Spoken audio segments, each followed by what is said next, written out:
Ka Washington DC kalamat biang ia ka jingsu si hadin ba uwe ubriu ubalara artat harengkat kitiar siat hakamet chungu ula siat napang yakit kot jong kan National Guard kibadai pech hakeleng kan nongba dakaba siat yaki arngut kigat haswa ba unsya kemno iyalade kensan ketika jaka kabacengai tangkato kan minit baniat kicat na White House bat kibabun ki office sarkar kidukan di kopi bat ki jaka pam jamit kalapen kendit bat pen kiwin ya kibabun ki pajba hapo bat saudom cong katai ka jaka menta ki he sarkar kilakem yau te briu bat la itu yau bau de nong Afghanistan ubadang arpo kanais nem karta kabala penlong ya ka sarkar jong utrom ban pensangeno ya baro ki jingkerpat bandrung syakari Amerika ia kibadai ki nong nong cong ka Afghanistan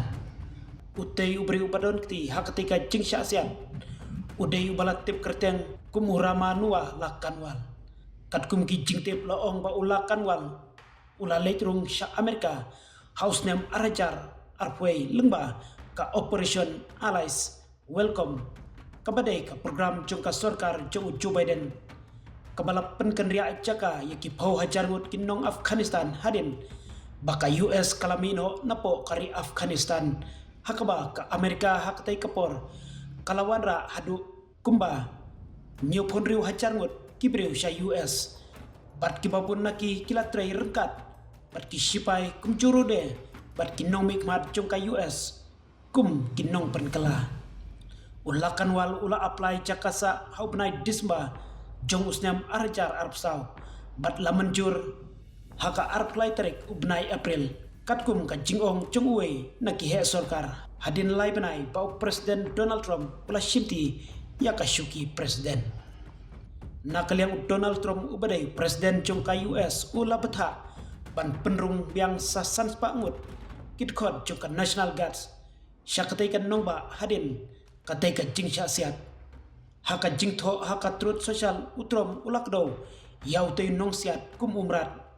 batong baun sasiu ia kador ka barremba umrat ubala siat iki arngut ki sipai National Guards